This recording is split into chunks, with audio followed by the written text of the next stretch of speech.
한국 사람들이 가장 좋아하는 음식, 전통적인 음식들이죠. 된장찌개, 김치찌개, 이런 음식들의 특징들이 있습니다. 우리의 전통 음식들은 대부분 발효가 된 음식들이 많이 있죠. 때로 김치를 막 담가 놓고 일정 기간 지나면 김치에 이제 맛이 듭니다. 그럼 우리는 그걸 보고 잘 익었다, 발효가 적당하게 잘 됐다는 거죠. 여러분, 발효는 그 김치나 또는 그 된장, 고추장 속에 적당한 효모나 또 이 미생물을 분해시키는 그 유기물들이 있어서 그것을 여러분 분해하는 작용이 바로 발효입니다. 때로는 우리가 이 오랜 시간 동안에 발효되지 아니하고 인위적으로 빨리 뭔가 이제 먹기 위해서 넣는 것이 있다면 그게 누룩입니다. 빵에다 넣기도 하고 술에다 넣기도 하고 음식에 넣기도 해요. 이 누룩이 빵이나 그리고 술이나 여러 가지 음식에 들어가면 우선은 양이 부풀려집니다. 그리고 이전의 재료였지만 좀 색다른 맛을 내는 그러한 재료로 음식이 만들어집니다. 물론 누룩이 안 들어간 음식도 많죠. 예를 들어 빵이 있다면 누룩이 들어간 빵이 있고 들어가지 않은 빵이 있어요.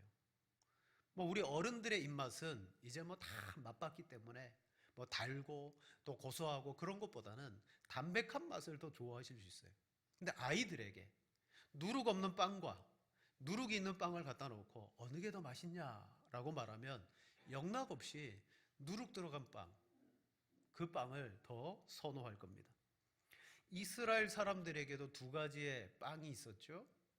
하나는 누룩이 들어가서 충분히 발효되고 맛있는 빵이 있고요.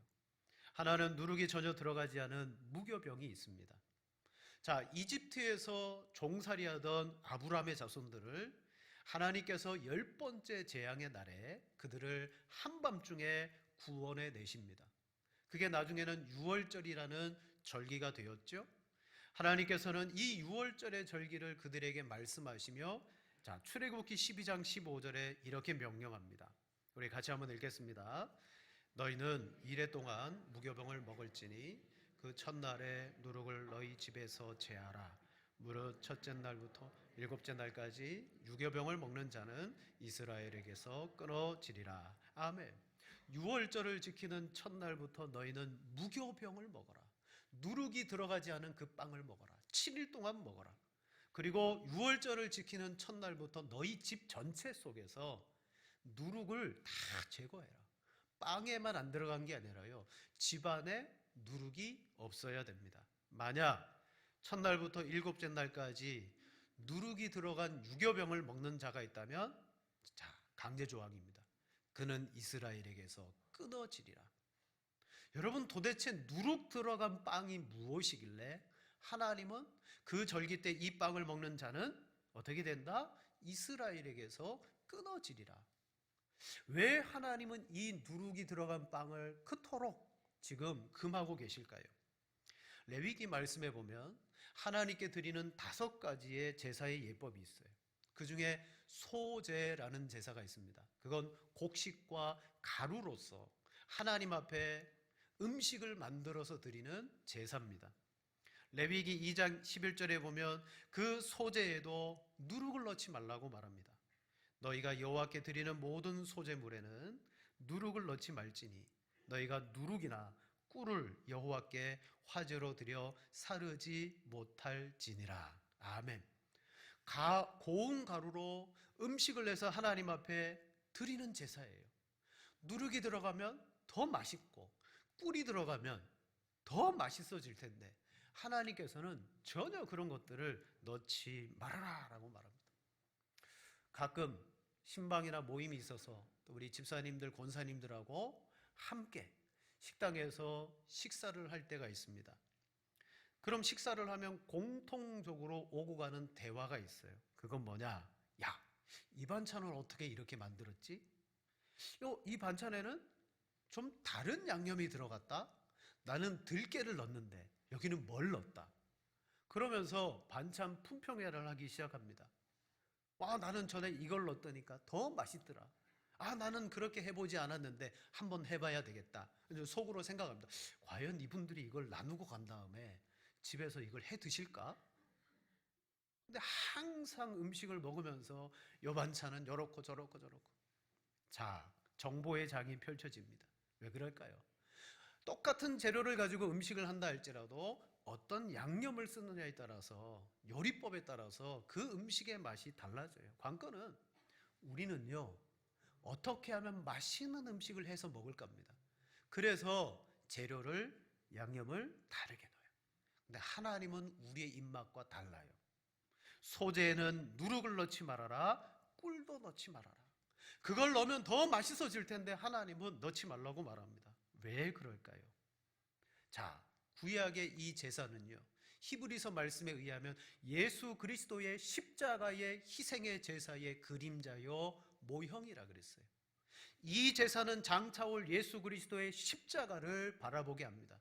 즉, 주님이 우리를 구원하시는 그 십자가의 구원은 사람의 어떤 도움이나 인위적인 어떤 방법이나 어떤 우리의 행위나 그런 것들이 전혀 들어가 있지 않는 온전히 하나님 앞에 드려진 십자가의 순종이요 희생이다라는 것을 보여줘요. 다른 그 어떤 것이 이 제사에 들어가서는 안 된다는 거예요. 여러분, 누룩은 적게 들어가요. 밀가루 반죽은 많지만 그 밀가루를 부풀리기 위해서 누룩은 밀가루만큼 필요하냐? 아니요. 아주 조금 들어갑니다. 근데 이 적은 것이 그 많은 밀가루들을 발효시키고 부풀리더라는 거죠. 자, 그럼 누룩은 어떤 역할을 합니까? 누룩은 우리가 먹는 음식에 대해서 이게 쉽게 말하면 썩게 만드는 거예요. 쉽게 말하면 썩게 만드는. 근데 이 썩음이 우리 몸에 전혀 해롭지 않고 도리어 영향력을 끼치지 않고 어떻게 보면 더 풍성하고 맛있도록 썩게 해주는 역할을 누룩이 합니다. 만약에 그 음식이 다 썩어버리면 누가 먹겠습니까? 근데요, 아주 적당하게 맛있게 썩어져 가지고 먹는 사람으로 하여금 감칠맛 나게 하고 야 맛있다 그런 기능을 합니다. 자, 여기에는 영적인 의미가 들어있어요. 왜 누룩을 넣으면 더 맛있어질 텐데 왜 넣지 말라고 하느냐? 실은요, 이 누룩은 음식이 가지고 있는 본래의 특성과 때로는 모양마저도 변화시키더라는 거예요. 겉으로 봐서는 유교병, 무교병, 어느 게 누룩이 들어가는지 잘 모르겠는데, 그러나 실질로 그 빵을 뜯어놓고 먹어보면 어떻게 됩니까? 본래의 모습과 유사한 것 같지만 그 누룩이 들어감으로 말미암아 다른 특성이 나타나고 원래에 있던 실질이 바뀌더라는 거예요. 적당히 들어가서 우리의 입맛을 좋게 하고 기분 좋게 해줄 수 있겠지만 이 유용한 누룩이 하나님께 드리는 제사와 음식에는 절대 넣을 수가 없다. 왜?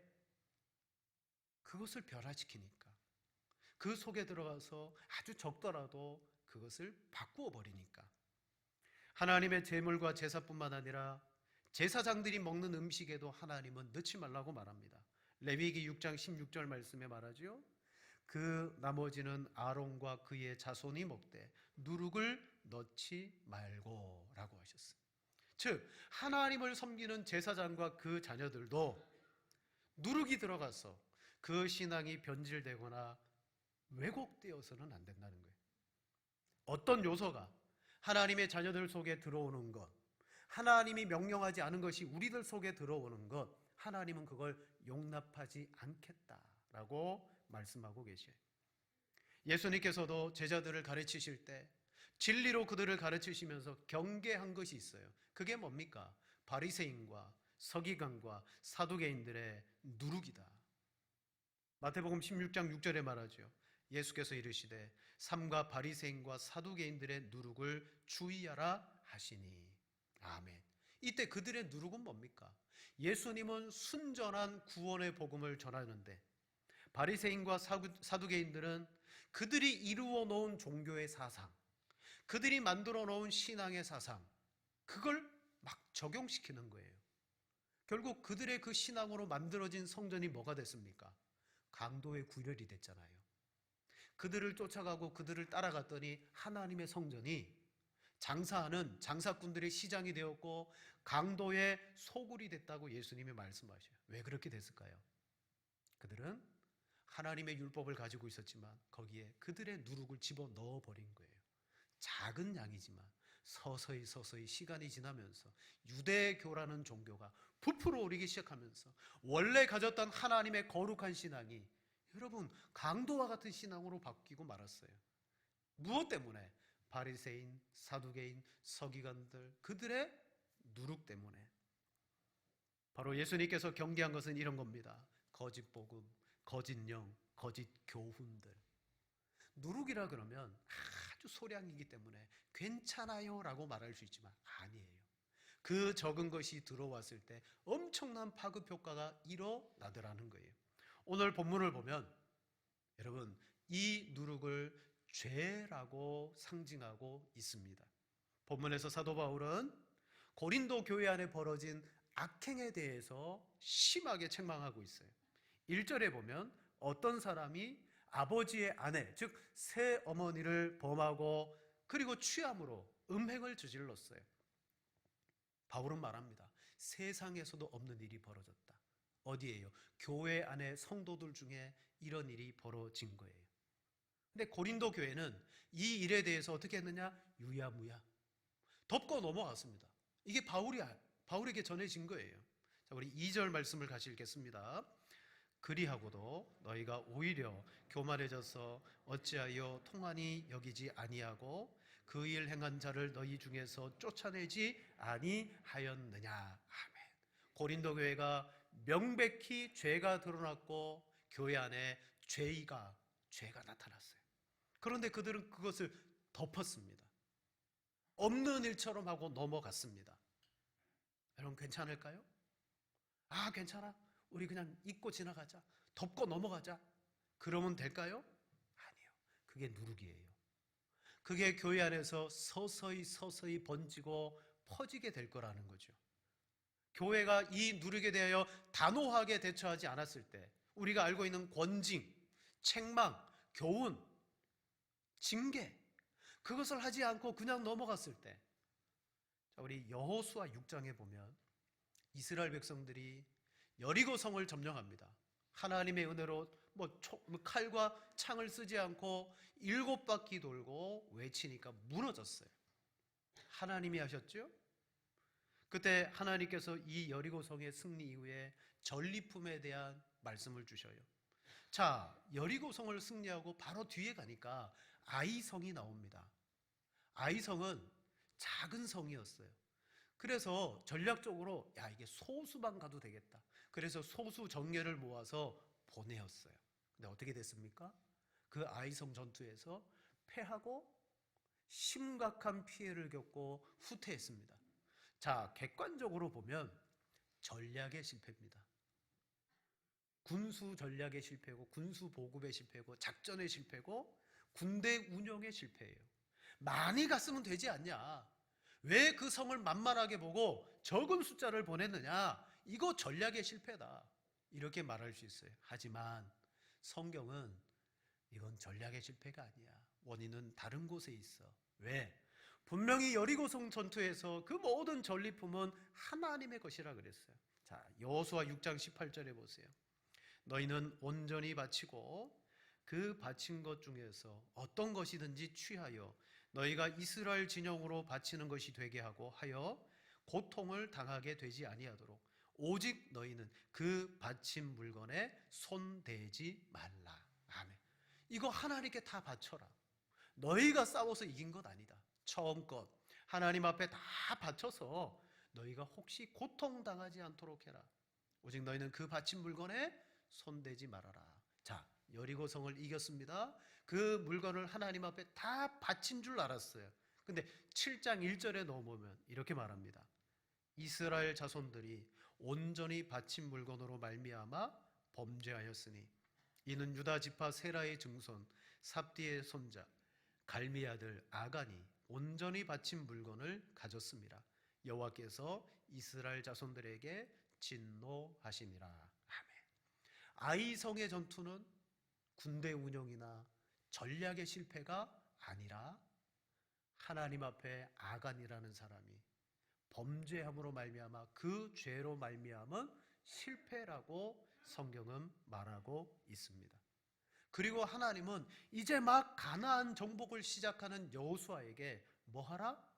그 아간을, 그 집안을 멸하라.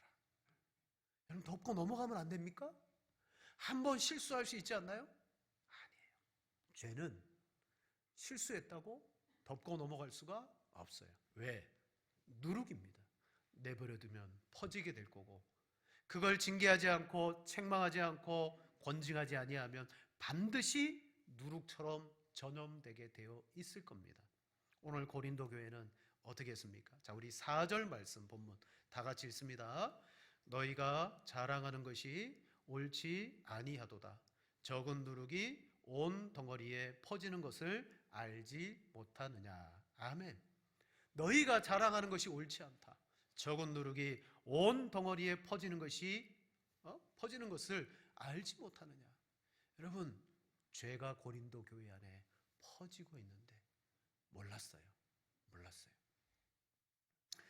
한 연구에 의하면 2005년부터 2011년까지 여러분, 연예인들이나 유명한 사람들이 그 기간 동안에 자살했다라는 보도가 나가면요, 그 한 달 동안에 일반인 자살률이 18%가 확 뛴다고 말합니다. 그러니까 2005년부터 2011년까지 딱 연구해 본 거예요. 유명한 사람이 자살했다?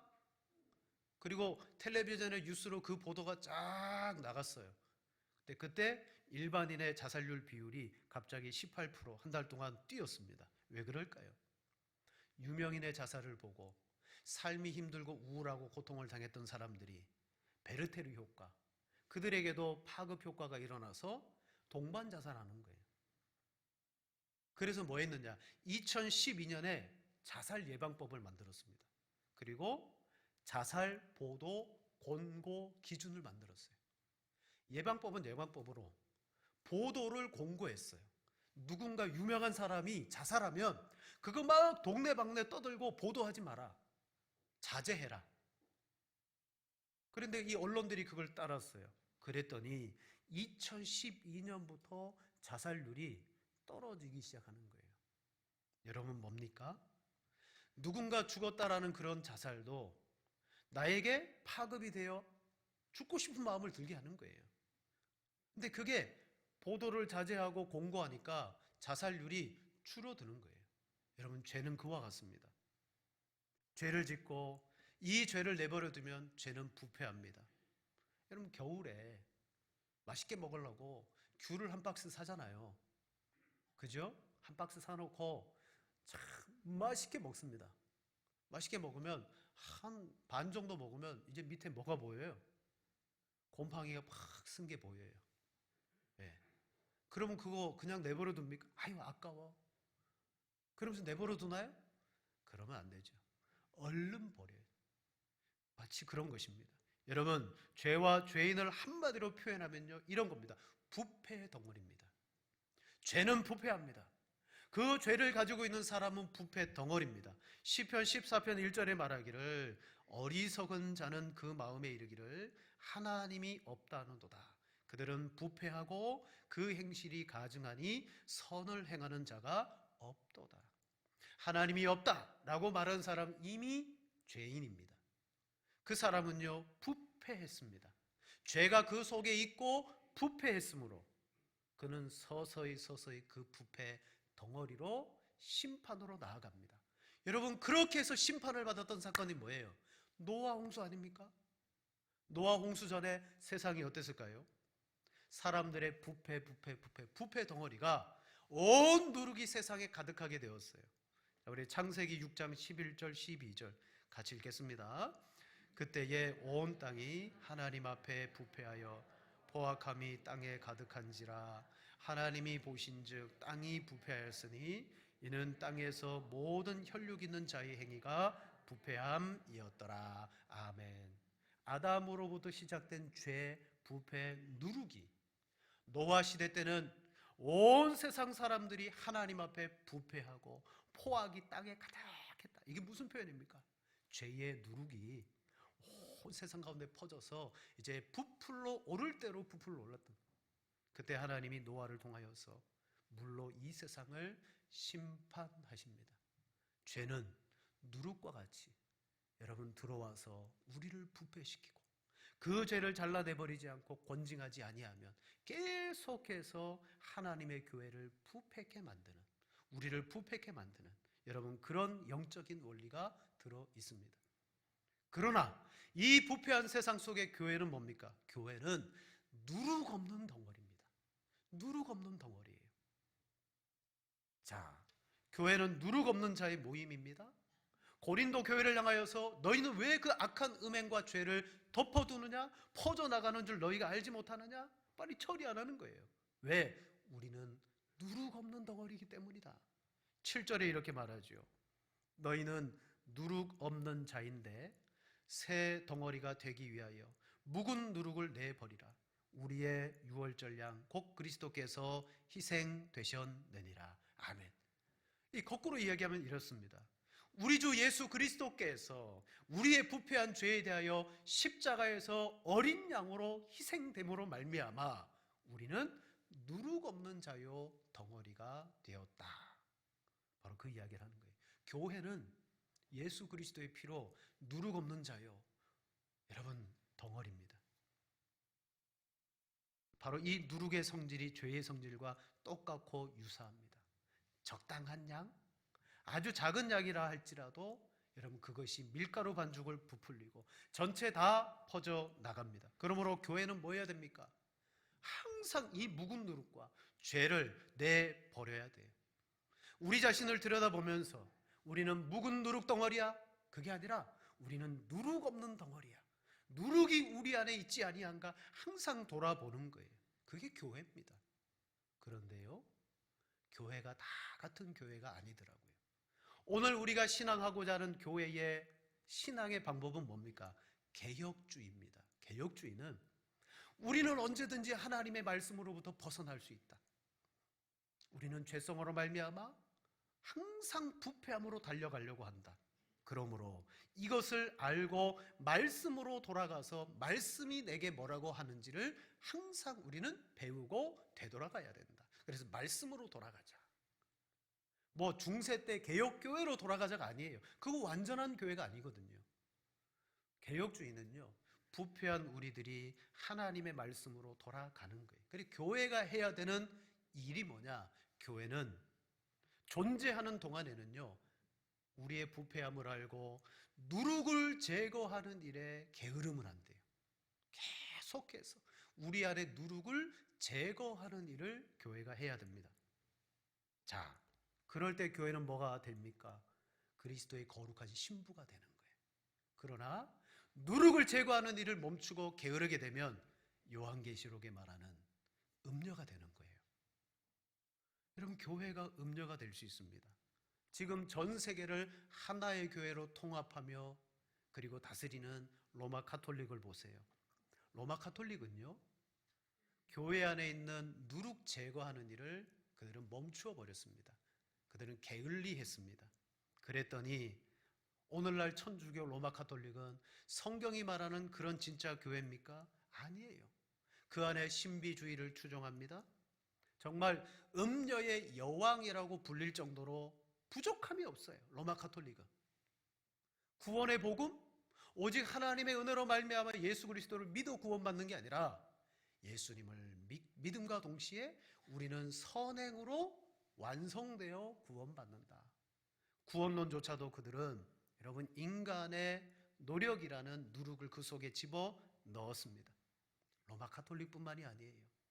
여러분, 교회라는 이름을 가지고 있는 인간의 철학과 사상을 집어넣어서 이 성경은 100% 하나님의 말씀은 아니야. 하나님의 말씀이 들어있기는 하지만 그 당시에 신화도 들어있고 그 당시에 누구의 말도 들어있어. 그건 자유주의죠. 그들은 철학과 사상이라는 누룩을 받아들여서 여러분 성경을 그렇게 만들어 버렸어요. 그 자유주의의 누룩입니다. 또한 구원은 오직 하나님이 우리에게 은혜를 주시오. 예수 그리스도를 믿음으로 의로워하죠. 이게 성경인데 아니야. 하나님이 우리에게 구원을 주실 때 적어도 손바닥이 마주쳐야 소리 나지. 구원을 주시는데 내가 그걸 받아들이지 않으면 어떻게 구원을 받아?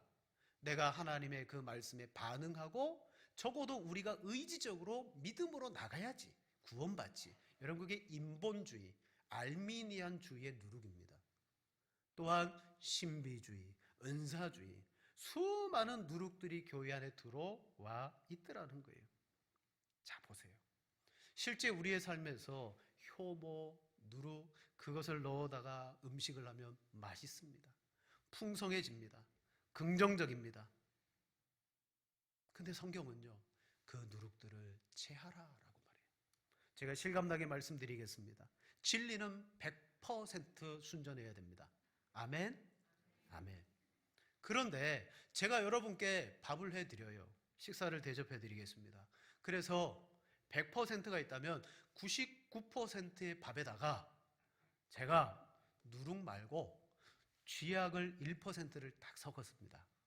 그럼 100% 딱 됐죠? 자, 그건 밥입니까? 쥐약입니까? 에이, 쥐약은 1%밖에 안 들어갔다니까요. 99%가 밥이라니까요. 그거 밥이잖아요. 밥 아니에요? 쥐약입니다. 여러분, 하나님의 거룩하고 순전한 말씀에 누룩이 1% 들어간 거? 에이, 괜찮아, 덮어도. 아니에요.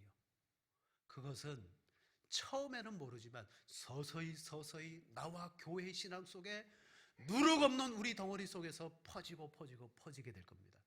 로마 가톨릭이 처음부터 그렇게 됐습니까? 아니에요.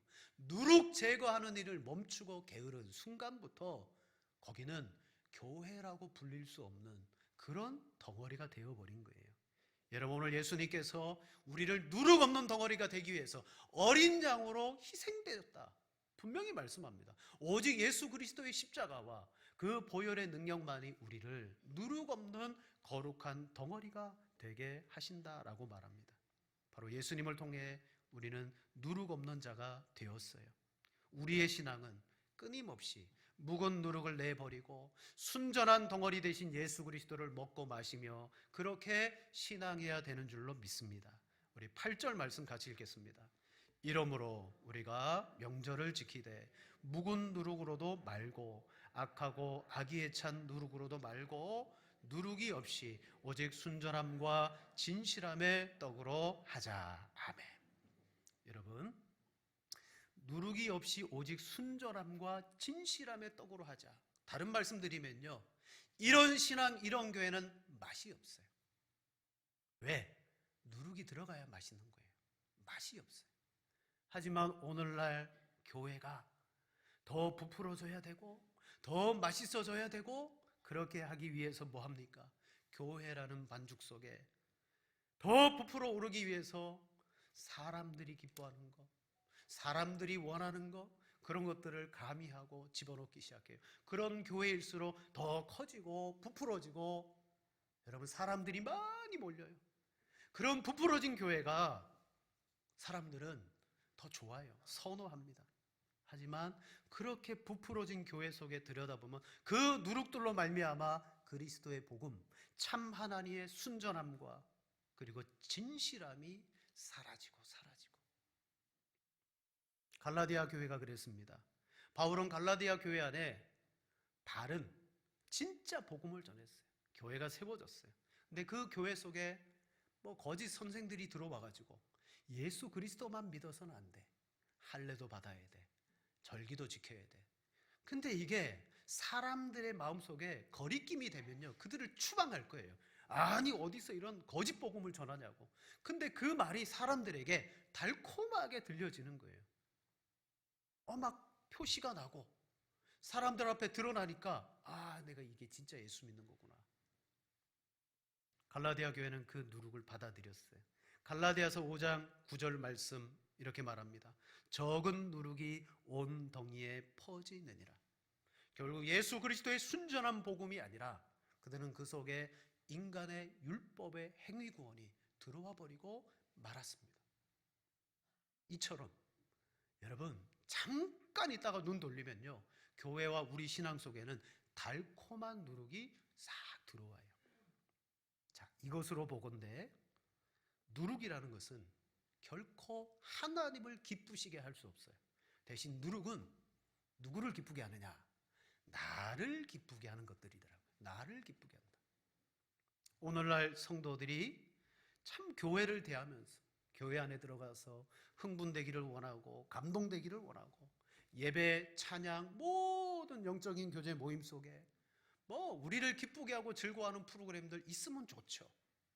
그런데 우리들끼리의 프로그램이 좋은데 하나님을 예배하고 하나님을 섬기는 그곳에 내가 기뻐해야 되고 사람을 감동시켜야 되고 이게 이제는 교회 안에 그냥 그게 정상인 줄 알고 그대로 쓰임받는 그런 교회들이 있어요.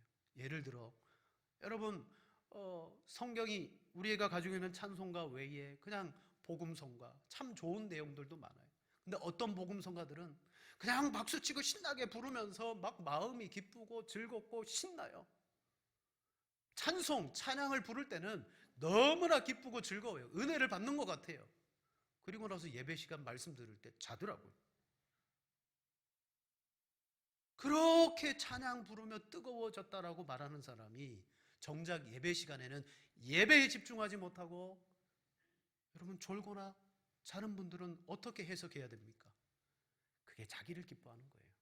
정말 그것으로 하나님을 높이 찬양한 게 아니고 실은 그 찬양의 가사와 내용들이 우리 마음을 흥분시키고 우리 마음을 들뜨게 하는 것들이 너무 많아요. 여러분 그것을 우리는 은혜 받은 걸로 착각할 때가 많더라는 거죠. 말씀을 정리하겠습니다. 저는 오늘날 우리의 신앙생활을 이렇게 해야 된다라고 생각합니다. 오늘 한국교회나 전 세계 유행 흐름들이 있어요. 교회 안에 어떤 영적인 프로그램이 하나 딱 만들어지면요 사람들이 와 이런 게 만들어졌네 그러면서 이게 좋아 이게 교회를 부흥시켜 그러면서 쫙 쫓아가요. 쫓아갈 때 저는 그런 걸 보면서 저런 것에 쉽게 동조되어서는 안 된다. 왜? 어떤 예수님의 이름으로 영적인 것들이 만들어졌을 때 사람들이 저절로 그게 막 좋아지고 대규모로 쫓아가고 그걸 선호하는 것은 성경에 비추어 보면 그건 좁은 길이 아닌 거예요. 좁은 길은요 아무도 찾지 않아요. 그건 넓은 길이에요. 여러분 사람들이 많이 모인다? 우선은 많이 모이면 넓은 길이라고 생각하십시오. 왜 많이 모일까요? 왜 사람들이 선호할까요? 그들의 내적인 것에 딱 맞아떨어지는 거예요. 달콤한 누룩처럼 여겨지는 거예요. 그래서 오늘날 한국 교회 안에 누군가 뭔가 영적인 것들과 신비한 것들과 그런 것들을 막 일으키면서 센세이션을 일으킬 때 여러분 사람들이 얼마나 많이 쫓아가는가를 보십시오. 거기에는 불편함이 없어요. 그냥 저절로 따라가요. 은혜 받는 것 같고. 하지만 그것은 큰 문이고 큰 길입니다. 성경이 가르치는 것은 뭡니까? 순전함과 진실함에 누룩이 없어요. 그러다 보니까 이 강단에서 여러분이 많은 것을 경험하고 누리고 알고 계시지만 성경은 이렇게 말합니다 라고 말할 때 왜 그것이 내 마음을 거칠게 하고 내 마음을 불편하게 할까요? 왜 거칠어지고 불편하게 할까요? 그걸 한 번 더 곱씹어 봐야 된다는 거예요. 여러분 우리는 영적인 것, 신비적인 것 막 좋아서 따라가는 경향성을 띠고 있어요. 그게 종교성이잖아요. 그러나 진리의 말씀을 잘 들어보면 계속해서 우리의 마음에 막 껄끄러움이 일어나요. 왜? 내 이성과 경험에 반하는 말씀들이 여러분 많기 때문이에요. 예수님도 마찬가지입니다. 무리들에게 멀찍이 넓은 예수님을 가르쳐 주셨어요. 기적을 행하시고 무리들을 먹이시고 그리고 무리를 위로하는 말씀 참 목자 없는 양 같고 그들을 불쌍히 여기며 다독거리며 그렇게 말씀을 가르쳐 주실 때는 놀라운 말씀이다 놀라운 말씀이다. 그러나 서서히 예수님에게 집중합니다. 내가 누군지 아냐? 나는 죽으러 왔다. 하늘에서 내려온 생명의 떡이다. 나는 생명의 피다. 너희가 나를 먹고 마셔야 된다. 예수님에게 집중하면 집중할수록 어떻게 되었느냐? 듣기 어렵도다. 따라다니던 제자들이 그때부터 떠나가기 시작하는 거예요. 왜? 처음에는 많은 무리들이 예수님을 좋아했어요. 거리낌이 없었거든요. 근데 예수님께로 가까이 갈수록 이걸 어떻게 이해하지? 자, 요한복음 6장 65절에 말합니다. 또 이르시되 그러므로 전에 너희에게 말하기를 내 아버지께서 오게 하여 주지 아니하시면 누구든지 내게 올 수 없다 하였노라 하시니 그때부터 그의 제자 중에서 많은 사람이 떠나가고 다시 그와 함께 다니지 아니하더라. 그때 떨어진 사람들은요, 두 번 다시 예수님을 따라가지 않습니다. 무엇에 떨어졌습니까? 지금까지는 자기들과 맞아 떨어진 거예요. 예수님의 그 모든 활동이. 그러나 이때 예수님은 진짜 순전하고 진실하신 예수님을 그들에게 전하는 거예요. 인자는 고난을 받는다, 죽는다. 누구만 남습니까? 예수님께서 제자들의 12제자에게 말합니다. 너희도 가려느냐? 라고 말하자 시몬 베드로가 주여 영생의 말씀이 주께 있사오니 우리가 누구에게로 가오리까? 우리가 주는 하나님의 거룩하신 자인 줄 알고 알았사옵나이다. 믿고 알았사옵나이다. 즉 순전한 그 말씀이 다른 무리들에게는 입맛에 맞지 않았던 거예요. 누룩이 없으니까. 순전하신 예수님을 이 제자들은 하나님의 은혜로 우리는 믿고 알았습니다. 말씀을 마칩니다. 예수님이 만드신 공동체는 누룩 없는 덩어리입니다. 맛이 없습니다. 딱딱합니다. 하나님이 그것을 원하셨습니다. 그러나 오늘 우리가 신앙생활할 때는 우리는 기쁘기 원하고 즐겁기 원하고 나에게 맞추어져서 감흥이 있기를 원합니다. 이게 딱 좋아요. 근데 세상에서 뭔가 나에게 그걸 딱 맞춰주면 사람들은 거기에 쏠려가게 되어 있습니다. 누룩이 들어가 있지 않으면 맛없고 거칩니다. 우리는 이런 참된 누룩 없는 덩어리의 신앙생활을 해야 될 줄로 믿습니다. 오늘 악의에 찬 누룩으로는 말고 누룩 없이 오직 순전함과 진실함으로 해라. 먼저는 우리 안에 죄는 누룩과 같이 영적으로 퍼져버립니다. 그거 그냥 내버려 두시면 안 됩니다. 반드시 그걸 처리하시고 또한 우리 안에 진실함과 순전함의 그리스도의 복음이 우리 교회를 거룩하게 하도록 교회는 정말 누룩 없는 교회가 되기 위해서 게으르지 말고 항상 말씀으로 돌아가서 내가 뭘 보고 알고 듣고 했다 할지라도 말씀으로 돌아가서 과연 하나님의 순전한 말씀이 무엇인가 그것으로 신앙하시는 우리 모든 성도 되시기를 축원을 드립니다.